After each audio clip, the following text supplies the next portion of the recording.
Bluesinn, það var lag sem við vorum í vandræðum með sem hljómsveit að spila.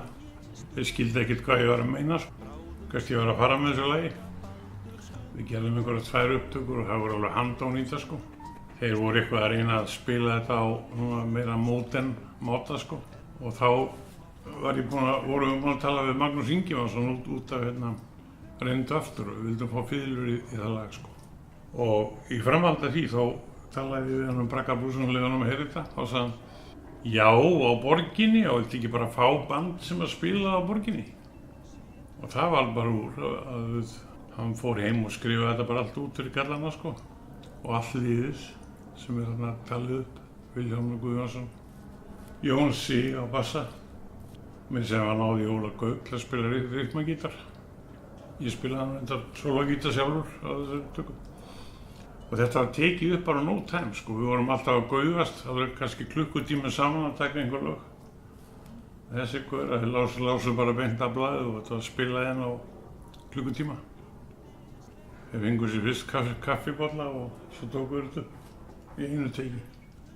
Og mér sé að gítarinn minn, sólogítar, hann tekið hann, bara ég tók hann upp með þeim. Spilaði hann bara inn í upptökuherberginu. Þannig að hafhauginn alveg 1, 2 og 3, ekkert mál. En hver Magga? Það er bara einhver kelling. Getur verið hver sem er. Og eins og kallega, þá vann ég hjá BP. Eitthvað sauma langt sko, eitthvað fram á vetur. Var aðstofamaður á olíubíl sko. Og það var náttúrulega, þá fórum við í Camp Knoss og svona staði sem þá voru í gangi sko. Og það var ein kona þarna sem var svona dálítið skúta, það hefði einhvern tíma verið mjög huguleg. Bjó þarna ein í Bragga sko. Og ég fór alltaf með reikningarnar til þess að kanna, það var bara partur af mínu jobbi, en til þessara konu fór bílstjórinn alltaf sjálfur. Og hún dvaldist svolítið þar. Þannig ég hugsaði með mér sko að þau höfðu kannski eitthvað í gangi, en það getur verið bara vitleysa, bara fengið sér kaffisopa hjá henni. Það getur vel verið að hún sé kveikinn að þessari möggu.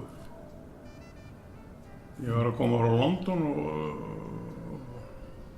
kona minni mig hafi verið flugfreyja á þessum tíma sko,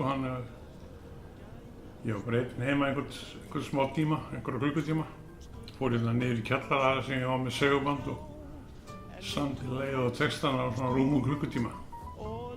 Nýkomnu flugi. Bara söngur í hausnum mér. Gerðist endur eins að þetta færi saman, lag og texti. Gekk henni að galdra, tilsinglað og kalda karla sem oft gáfu aur. En Magga í Sagga situr